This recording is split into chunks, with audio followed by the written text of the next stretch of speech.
Oke, kita akan lanjutkan lagi ya teman-teman di nomor 14 sampai 25.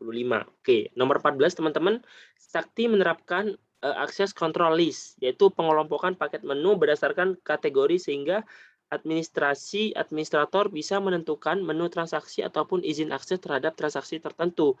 Jika seorang user tidak memiliki izin akses ACL tersebut, maka oke, kita akan melihat dulu nih bahwa penerapan ACL nih teman-teman di sini.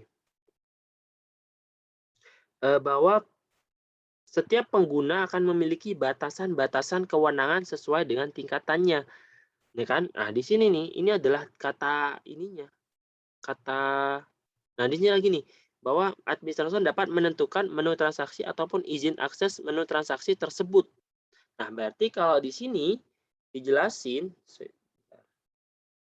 nah di sini dia tidak ada miliki akses, nggak minta izin, nggak ada izin, maka ya tidak bisa mengakses menu tersebut. Jelas banget kayak gitu kan ya. Yang lain itu masih tetap bisa mengakses, tapi di sini dijelasin bahwa harus ada izin kayak gitu dan ada batasannya. Kalau nggak ada izin ya nggak bisa ngakses kayak gitu. Berarti jawabannya itu adalah yang C, teman-teman. Kemudian selanjutnya adalah siklus pengelolaan keuangan pemerintah yang tidak difasilitasi oleh aplikasi SPAN adalah oke, kita cek yang tidak difasilitasi. Kita cek di sini. Yang pertama adalah commitment of fund. Ada nih di modul komitmen.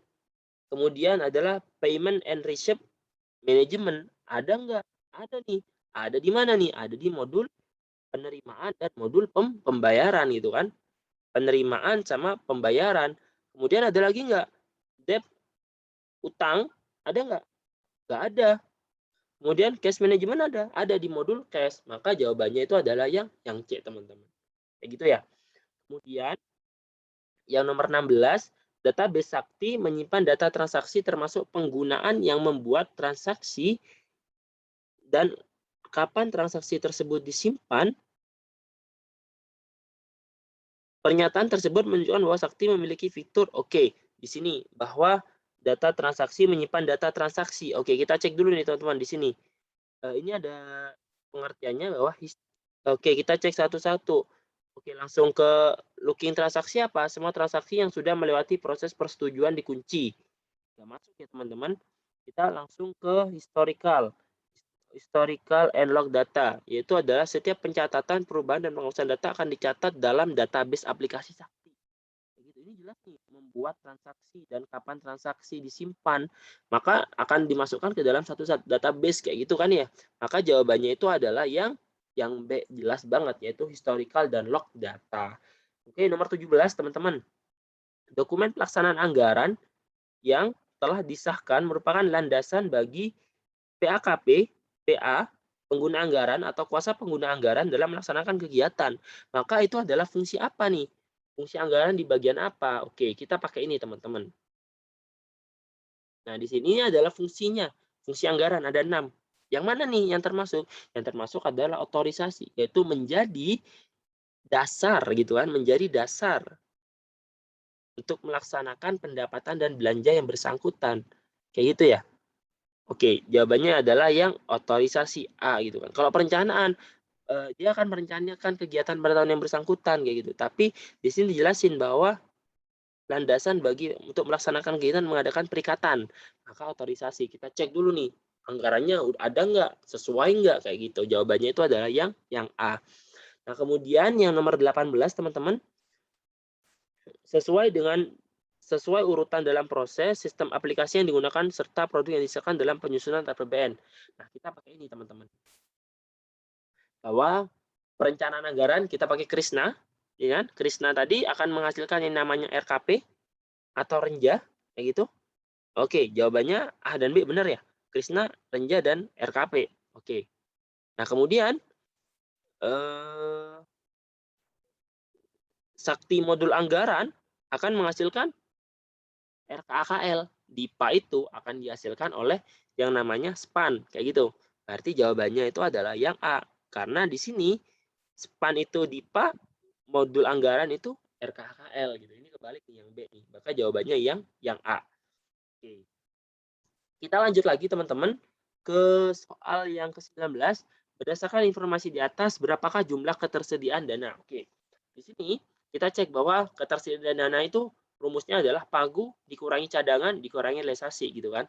Nah, ini apa maksudnya gitu kan? Apa sih cadangan gitu kan? Cadangan itu adalah ketika kalian melakukan sebuah komitmen gitu. Maka perlu dicadangkan kayak gitu. Maka di sini ketersediaan dananya berapa kayak gitu kan ya. Maka kita cek dulu nih bahwa pagu 1 juta, pendaftaran supplier di sini sudah bahwa pendaftaran supplier barang B 100.000, pendaftaran kontrak pengadaan barang A 100.000. Nah, tapi di sini dicek teman-teman, gitu kan, dicek bahwa BAST-nya hanya di BAST barang A itu 100.000 dan BAST barang C 100.000. Ingat bahwa kita akan melaksanakan atau kita akan mengakui sebuah kewajiban ketika barangnya sudah diterima, teman-teman. Ya kan? Maka dari situ kita jelasin bahwa maka jawabannya adalah ketersediaan dananya sebesar berapa? Sebesar A dan C. 1 juta dikurangi A dan C, yaitu 200.000. Nah, kenapa kok yang B gitu kan? Karena yang B ini masih pendaftaran supplier gitu kan. Masih belum gitu kan. Di yang A dan C ini sudah selesai gitu kan, sudah diserahkan barangnya. Maka itu akan dibayarkan nanti gitu kan. Maka ketersediaan dananya sebesar Rp800.000 seperti itu teman-teman. Oke, kemudian yang nomor 20, jumlah belanja modal yang dianggarkan sebesar 1M, belanja pemeliharaan tidak disediakan sama sekali. Secara realita pada tahun yang bersangkutan yang dibutuhkan adalah belanja dalam rangka perbaikan ruas jalan yang berlubang atau bisa dikatakan belanja pemeliharaan ya teman-teman. Dengan nilai belanja modal tadi yang 1M gitu kan. Dari kasus ini, apa jenis risiko dan bagaimana bentuk mitigasinya? Nah, teman-teman kita lihat cek bahwa adanya kualitas yang buruk di dalam penganggaran, ya kan? Dianggarkan apa, yang keluar apa, seperti itu. Dianggarkan modal, yang keluar pemeliharaan, itu kan buruk banget ya teman-teman. Maka kita jawabannya itu adalah yang kualitas penganggaran yang buruk gitu. Caranya gimana? Caranya adalah pelatihan dan sosialisasi yang memadai. Ini ada di PPT, teman-teman. Fraud dari ranah penganggaran. Enggak fraud juga kayak gitu. Karena ada dananya, tapi cuman kesalahan mengestimasikan harusnya masukkan ke belanja pemeliharaan, maksudnya ke belanja modal kayak gitu. Kemudian kehilangan dan kerusakan data. Enggak hilang datanya. Datanya ada, cuman salah aja kayak gitu. Data induk yang tidak akurat dan tidak valid. Ini valid kayak gitu, tapi cuman salah mengalokasikan. Oke, jawabannya jelas ya B ya. Kemudian yang nomor 21, ditinjau berdasarkan perkembangan proses pada siklus penganggaran berikut, urutan yang benar adalah, oke, ini kita pakai ini teman-teman. Oke, kita pakai ini, maka jawabannya yang mana? Jawabannya adalah yang C, pagu indikatif, pagu anggaran, dan pagu alokasi. Kayak gitu. Pagu indikatif, forward estimate, pagu anggaran, pagu alokasi. Seperti itu ya teman-teman. Maka jawabannya adalah yang C, kayak gitu. Oke, selanjutnya yang nomor 22, hal berikut tidak dapat dinyatakan sebagai bentuk improvement pada modul penganggaran sakti dibandingkan dengan sistem sebelumnya kayak gitu. Oke, kita cek dulu teman-teman nih bahwa terdapat histori kertas kerja dan DIPA. Oke, enggak improve ya. Adanya proses looking pagu pada saat proses revisi pagu anggaran. Enggak termasuk improve. Yang D, terdapat approval di dalam sistem.